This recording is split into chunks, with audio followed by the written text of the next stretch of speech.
Hello दोस्तों, मैं हूं पविंदर और स्वागत करता हूं आपका मेरे नेक्स्ट वीडियो ट्यूटोरियल में।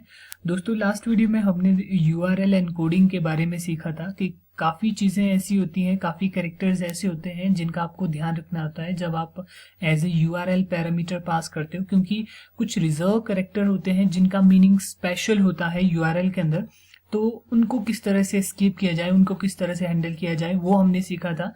इस वीडियो में हम देखेंगे कुछ HTML के भी स्पेशल रिजर्व कैरेक्टर होते हैं। अगर आप उनको जो है यूज करते हो तो उनका जो है डिफरेंट मीनिंग जनरेट होता है और वो एरर कॉज कर सकते हैं प्रोग्रामिंग के अंदर। आइए देखते हैं कौन कौन से वो रिजर्व कैरेक्टर है। दोस्तों, सबसे पहले मैं बात करूं, दो रिजर्व कैरेक्टर आप नॉर्मली यूज करते हैं टैग्स में, जिसमें सबसे पहले है लेस देन और ग्रेटर देन।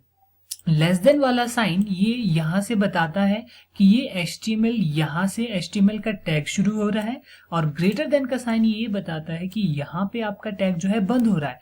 तो इसके बीच में जो भी चीज लिखी है उसका एक स्पेशल मीनिंग है HTML के अंदर, और ये जो है यूजर को डिस्प्ले नहीं होता है, बल्कि ये कुछ special sort of work perform करता है। तो अगर आप इनका यूज करते हैं जरा, तो ये किस तरह का प्रॉब्लम कॉज करते हैं और इस चीज से, इस प्रॉब्लम से कैसे स्किप किया जाए, तो हम वही चीज सीखेंगे HTML एनकोडिंग के अंदर। तो आइए देखिए, सबसे पहले मैं यहाँ पे एक एंकर टैग का यूज करता हूँ, और एंकर टैग के अंदर एक लिंक टेक्स्ट यहाँ पे सेट करते हैं। जरा हम लिंक कुछ इस तरह से यूज करते हैं, क्लिक एंड लर्न मोर। तो मैंने यहाँ पे लेस देन का भी यूज किया है और ग्रेटर देन का भी यूज किया है, और एक और कैरेक्टर है जो मैंने यूज किया है, एम्परसेंड का साइन। बेसिकली अगर मैं बात करूं तो यहाँ पे HTML के अंदर मैं कुछ कोड यहाँ पे पेस्ट कर देता हूँ। HTML के अंदर ये स्पेशल कुछ रिजर्व कैरेक्टर होते हैं। देखिए, less than sign, greater than sign, ampersand और कोट्स। अगर आप इनका यूज करते हो तो ये स्पेशल मीनिंग कंटेन करते हैं HTML के अंदर, और ये एरर जनरेट करते हैं। एरर किस तरह के एरर जनरेट करते हैं आइए देखते हैं।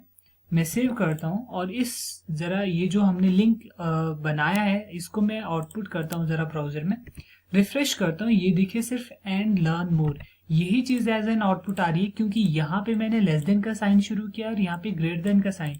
तो ये बता रहा है HTML को कि ये जो चीज यहाँ पे लिखी गई है HTML का ये टैग है और ये डिस्प्ले नहीं होता है ब्राउजर में। तो मैं इसको सेव करता हूं, तो और ये चीज हमें एज एन आउटपुट यहाँ पे आ भी नहीं रही है।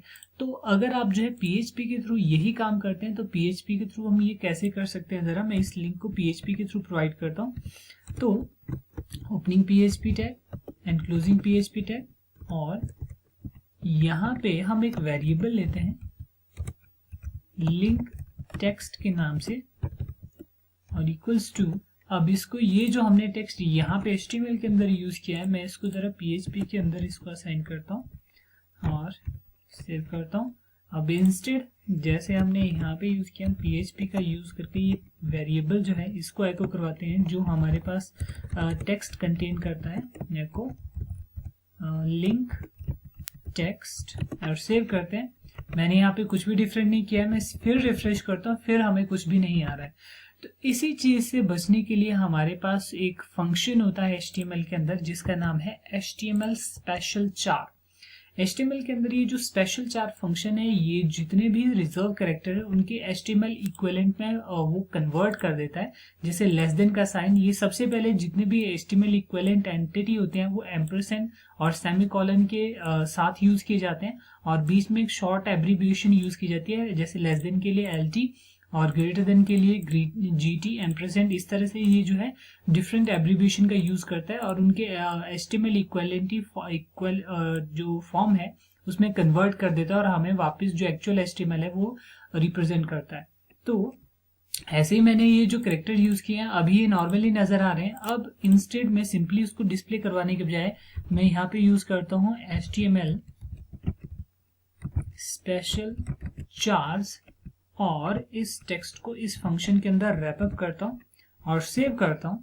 और ये देखिए, जरा मैं रिफ्रेश करता हूँ, अब हमारे पास जो टेक्स्ट है वो सही तरीके से नजर आ रहा है। जो भी हमें आउटपुट यहाँ पे नजर आ रही है वो एक बेटर वे में यहाँ पे नजर आ रही है। तो काफी हद तक आपको क्लियर हुआ होगा कि जितने भी जो इस तरह के स्पेशल रिजर्व कैरेक्टर हैं, अगर वो आप उसको इस तरह से लिंक टेक्स्ट के साथ आप यूज कर रहे हैं, तो वो अगर कुछ स्पेशल रिजर्व कैरेक्टर कंटेन करता है HTML के, तो वो एरर कॉज करता है।